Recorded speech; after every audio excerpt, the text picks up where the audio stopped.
Sekarang kita masuk ke kelompok berikutnya untuk debt investment, yaitu held for collection and selling. Untuk mengingatkan kita dengan apa yang sudah kita pelajari, motif investasi ada 3, yaitu held for collection and selling, serta untuk trading. Sebelumnya kita juga sudah membahas motif investasi, yaitu held for collection. Motif investasi ini adalah untuk memiliki debt investment dalam jangka panjang sesuai dengan contractual cash flow, sehingga kita akan nilai berdasarkan amortized cost.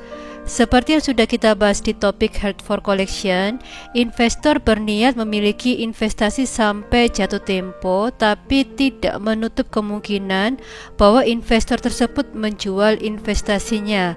Di materi sebelumnya, kita membahas contoh soal di mana perusahaan berinvestasi selama 5 tahun, kemudian menjual investasinya sebelum jatuh tempo, sehingga kita di sana harus menghitung adanya gain atau loss atas penjualan investasi tersebut. Jadi dari apa yang saya jelaskan di sini bisa disimpulkan bahwa untuk held for collection, investor itu memiliki tujuan awal investasi untuk memiliki atau menahan investasinya sampai jatuh tempo sesuai dengan kontraktual cash flow-nya. Namun ketika di perjalanan, investor tersebut bisa saja menjual investasinya. Jadi di sini tidak dari awal dia berniat menjual investasi sebelum jatuh tempo. Sekarang kita beralih ke held for collection and selling. Tujuan investasi kelompok ini adalah tidak hanya untuk mendapatkan kontraktual cash flow saja, namun juga untuk menjual sekuritas yang dimilikinya. Contohnya, perusahaan Indofood melakukan investasi di perusahaan lain dengan tujuan untuk mendapatkan cash flow berupa pendapatan bunga, tapi juga dia memiliki tujuan untuk menjual investasinya sewaktu-waktu agar dia dapat memperoleh kas ketika menjual yang dapat digunakan untuk menjaga tingkat likuiditas perusahaan.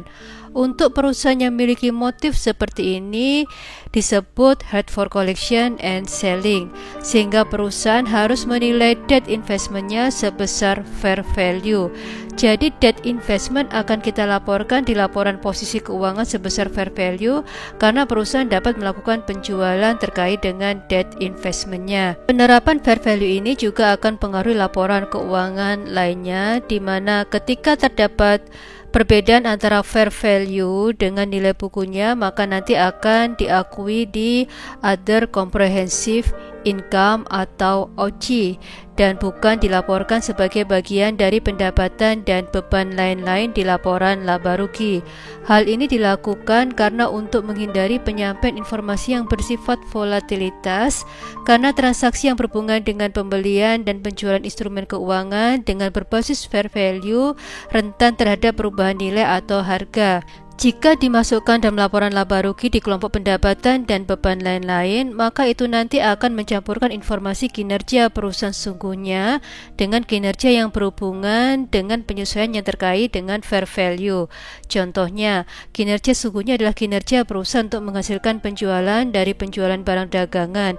Jadi kita bisa membandingkan antara nilai penjualan dan beban-beban yang menghasilkan laba atau rugi.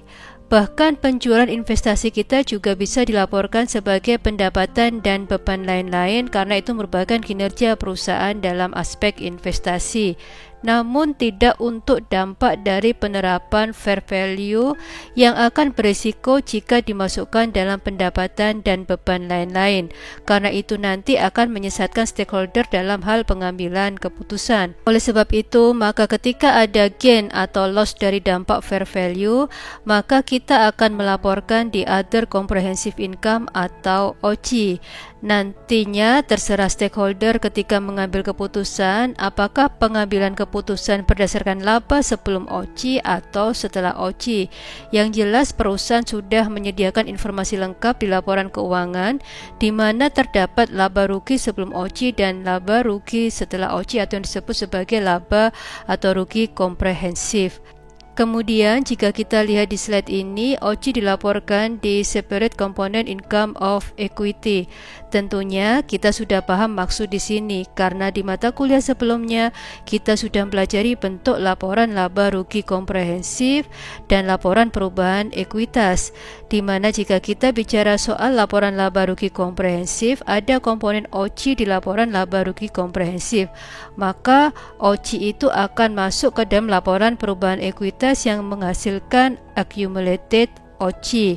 Nah, accumulated OCI itu nantinya yang akan dibawa di laporan posisi keuangan sebagai kelompok ekuitas.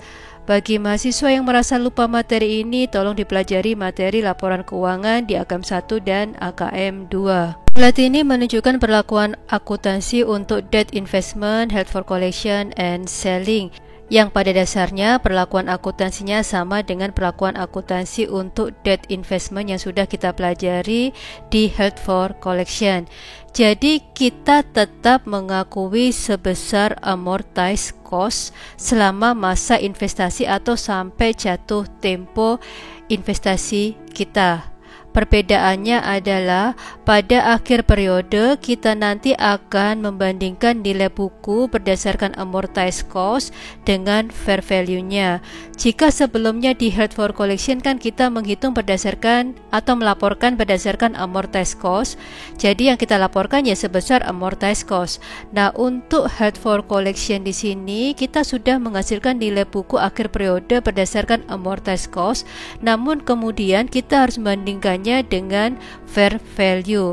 Nah, dampak dari kita membandingkan antara nilai buku berdasar amortized cost dengan fair value itu nanti akan menghasilkan selisih antara fair value dengan carrying amount atau nilai bukunya. Maka kita akan membuat jurnal penyelesaian yang melibatkan akun unrealized holding gain or loss, dan akun unrealized holding gain or loss itu kita akan laporkan di other comprehensive income. Untuk lebih jelasnya kita akan masuk ke contoh soal.